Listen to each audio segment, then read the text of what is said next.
أعوذ بالله من الشيطان الرجيم. بسم الله الرحمن الرحيم.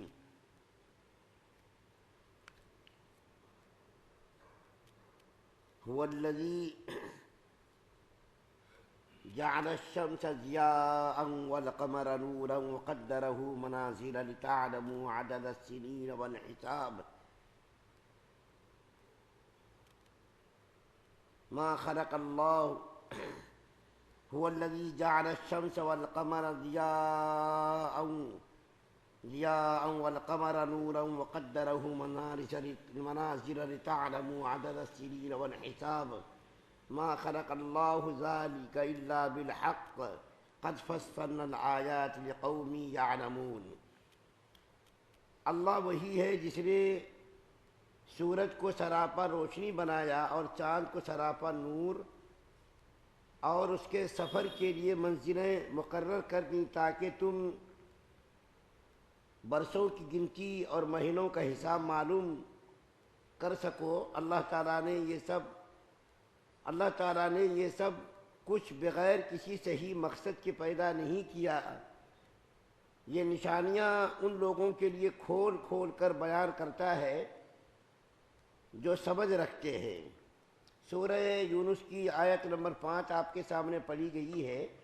اس آیت کریمہ کے اندر اللہ تعالیٰ نے دو چیزوں کو اپنی نشانیاں قرار دی ہیں، سورج اور چاند کو.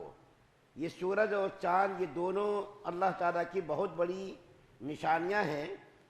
جو سورج ساری دنیا کو منور کرتا ہے، مشرق سے نکلتا ہے اور مغرب کی طرف غروب ہوتا ہے، اور یہ اپنے وقت پر نکلتا ہے اور وہ اپنے وقت پر یہ غروب ہوتا ہے.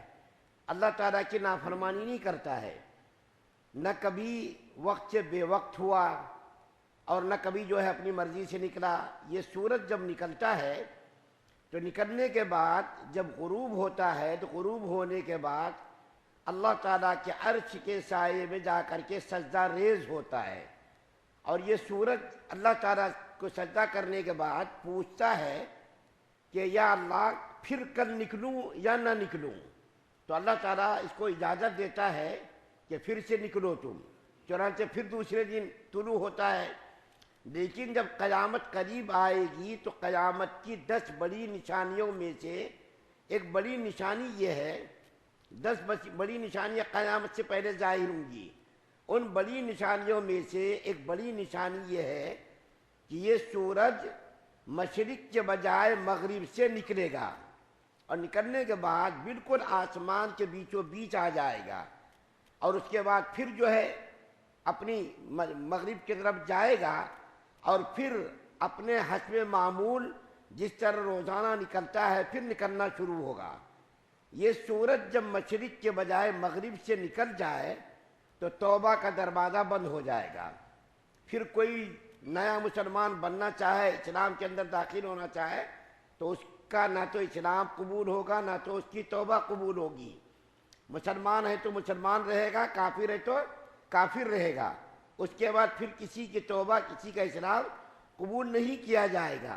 یہ قیامت کی نشانیوں میں سے بڑی نشانی یہ سورج کا مشرق کے بجائے مغرب سے نکلنا یہ ہوگا، اور اس کے بعد توبہ کا دروازہ اللہ تعالیٰ بند کر دیں گے. اس لیے نبی کریم صلی اللہ علیہ وسلم نے امت کو خبردار کیا کہ اس سے پہلے کہ سورج مشرق کے بجائے مغرب سے نکلے توبہ کر لو. تم اللہ تعالیٰ سے توبہ کر لو کہ جب مشرق کے بجائے مغرب سے سورج نکلے گا تو پھر تمہاری توبہ قبول نہیں ہوگی، چاہے تم کتنا رو کتنا گڑ گڑاؤ. ابھی معمولی توبہ بھی اگر کر لے انسان، معمولی توبہ کر لے تو اللہ تعالیٰ اس کی توبہ کو قبول کر لیں گے. لیکن جب سورج مشرق کے بجائے مغرب سے نکلا تو پھر توبہ کا دروازہ بند ہو جائے گا، پھر توبہ اس کی قبول نہیں ہوگی. تو اللہ تعالیٰ کی بڑی نشانیوں میں سے ایک نشانی ہے کہ جب سے اللہ تعالیٰ نے سورج کو پیدا کیا تب سے لے کر اب تک، اور جب تک دنیا برقرار ہے اس وقت تک یہ سورج اپنے معمول کے مطابق نکلتا رہے گا، ساری دنیا کو منور کرتا رہے گا، اپنی روشنی ساری کائنات پر بکھیرتا رہے گا، وقت پر نکلتا رہے گا. اور اللہ تعالیٰ نے جب سے اس کو بنایا ہے تب سے لے کر اب تک، اب سے لے کر قیامت تک اپنے معمول کے مطابق نکلے گا. پھر اللہ تعالیٰ فرمانے چاند کو اللہ تعالیٰ نے روشنی کا ذریعہ بنایا تاکہ تم منزلوں کو طے کر سکو، برسوں کی گنتی کر سکو، مہینوں کی گنتی کر سکو۔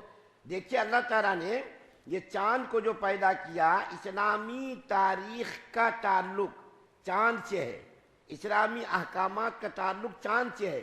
جتنے بھی اسلامی احکامات ہیں ان تمام احکامات کا تعلق چاند سے ہے، سورج سے نہیں ہے۔ اسلامی تاریخ کی گنتی چاند سے کی جاتی ہے، سورج سے نہیں۔ اسلامی تاریخ کو یاد رکھنا یہ فرض کفایہ ہے، اور میں اسی مجلس میں چند روز پہلے عرض کر چکا ہوں کہ فرض کفایہ کا مطلب یہ ہے کہ کچھ لوگ اگر اس عمل کو انجام دینے تو ساری امت اس سے سبکدوش ہو جائے گی۔ اور اس کی مثال میں نے دی کہ اللہ تعالیٰ نے جہاد کو فرض کفایہ قرار دیا کہ امت ساری امت تو اس کام کو نہیں کرے گی، لیکن اگر اس عمل کو کچھ لوگوں نے کر لیا تو ساری امت اس ذمہ داری سے سبکدوش ہو جائے گی۔ جنازے کی نماز ہے، اگر کچھ لوگوں نے پڑھ لیا تو سارے لوگ گناہوں سے بچ جائیں گے۔ اسی طریقے سے اعتکاف کا مسئلہ ہے کہ کچھ لوگوں نے کر لیا، ساری بستی کے لوگ گناہوں سے بچ جائیں گے۔ اسی طریقے سے اسلامی تاریخ کو یاد رکھنا یہ فرض کفایہ ہے۔ لیکن ہمارا معاملہ کیا ہے؟ اسلامی تاریخ کو شادی کے موقع پر ہم ڈھونڈتے ہیں، بس کیلنڈر لاؤ بھائی، کیلنڈر کو دیکھ رہا ہے، کیلنڈر کو دیکھ کر کے تاریخ کو طے کرتے، اسلامی تاریخ کو یاد نہیں رکھتے ہم۔ انگریزی تاریخ کو یاد رکھنا بھی جائز ہے، اس کا استعمال کرنا بھی جائز ہے، لیکن اسلامی تاریخ سے متعلق جتنے بھی احکامات ہیں، چاہے روزے کا تعلق ہو، چاہے نماز کا تعلق ہو، چاہے حیض و نفاس کا تعلق ہو، چاہے عدت کا تعلق ہو یا حج کا تعلق ہو، اسلام کے اندر جتنے بھی احکامات ہیں ان تمام احکامات کو چاند کے حساب سے عمل میں لایا جاتا ہے، سورج سے نہیں۔ اس لیے اسلامی تاریخ کو یاد رکھنا، بچوں کو یاد کرانا اور اسلامی تاریخ کو یاد رکھنا یہ بھی ضروری ہے، لیکن وقت ضرورت انگریزی تاریخ کا استعمال کرنا اور اس کو استعمال کرنا بھی جائز ہے۔ تو اللہ تعالیٰ کیا فرما رہے ہیں کہ چاند کو اس لیے میں نے پیدا کیا تاکہ تم مہینوں کی اور برسوں کی گنتی کر سکو۔ لیکن اللہ تعالیٰ کی قدرت دیکھیے، چاند بھی نکلتا ہے، سورج بھی نکلتا ہے، لیکن کبھی آپ نے نہیں سنا کہ چاند اور سورج دونوں درمیان ٹکراؤ ہو گیا ہو۔ چاند اپنے وقت پر نکلتا، سورج اپنے وقت پر نکلتا، لیکن کبھی بھی آپ نے یہ نہیں سنا۔ جہاز کو تو آپ نے سنا ہوگا، ٹکرا گیا، اس میں اتنے لوگ مر گئے، ریل گاڑی کا حادثہ پیش آ گیا، فلاں جگہ ایکسیڈنٹ ہو گیا۔ لیکن اب جب سے یہ چاند اور سورج کو اللہ نے پیدا کیا ہے، اب تک کبھی بھی یہ خبر نہیں سننے کو ملی کہ چاند اور سورج میں تصادم ہو گیا، ٹکراؤ ہو گیا، دونوں کے درمیان ایکسیڈنٹ ہو گیا، کبھی بھی آپ نے نہیں سنا ہوگا۔ دونوں کی سمتیں متعین ہیں، دونوں کی سمتیں منزلیں متعین ہیں، اپنے اپنے اعتبار سے دونوں نکل کر کے چلتے ہیں اور اپنے وقت پر ڈوبتے ہیں۔ اور اللہ تعالیٰ کیا فرما رہے ہیں؟ قد فصلنا الآیات، اللہ تعالیٰ کھول کھول کر اپنے احکامات کو بیان کرتا ہے۔ کس کے لیے؟ جو کچھ علم رکھتا ہو، سمجھ رکھتا ہو، سمجھ رکھنے والوں کے لیے اللہ تعالیٰ اسلامی احکام کو، نشانیوں کو کھول کھول کر بیان کرتا ہے۔ اللہ تعالیٰ شرماتا نہیں ہے، بلکہ کھول کھول کر اللہ تعالیٰ احکامات کو بیان کرتا ہے۔ تو اللہ تعالیٰ نے سورج کو، چاند کو اپنی نشانیوں میں سے بڑی نشانی کے طور پر بیان کیا ہے، اور یہ چیزیں اس لیے بیان کی ہے تاکہ انسان کو معلوم ہو کہ ان چیزوں کا خالق و مالک کوئی ہے، اور وہ کون ہے؟ اللہ ہے۔ چاند کو بھی پیدا کرنے والا اللہ ہے، سورج کو بھی پیدا کرنے والا اللہ ہے۔ اگر انسان کا بس چلتا، ریموٹ کنٹرول کے ذریعے سے اگر یہ چاند اور سورج کو نکالنے کا اختیار ہوتا تو کبھی وقت سے بے وقت نکلتا، راستے میں کبھی رک جاتا۔ لیکن دیکھیے، جب سے اللہ تعالیٰ نے ان دونوں کو پیدا کیا ہے، اپنے وقت پر نکلنا، اپنے وقت پر ڈوبنا انسان کے بس میں نہیں ہے۔ یہ کام آدمی کر سکے، اس کو نکال سکے، جیسا کہ ٹی وی وغیرہ، ریل وغیرہ اور دوسری چیزوں کو ریموٹ کنٹرول کے ذریعے چلایا جاتا ہے، بم دھماکہ ریموٹ کنٹرول کے ذریعے کیا جاتا۔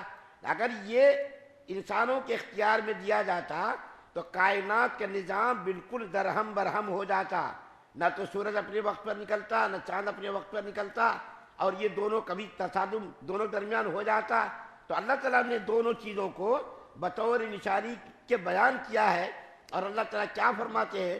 یہ نشانیاں ہیں جس کو میں کھول کھول کر بیان کرتا ہوں اور اس کا خالق و مالک میں ہی ہوں. اگر سمجھ رکھتے ہو تو، علم رکھتے ہو تو. اللہ تعالیٰ سے دعا ہے اللہ تعالیٰ ہم سب کو سننے زیادہ عمل کی توفیق عطا فرمائے.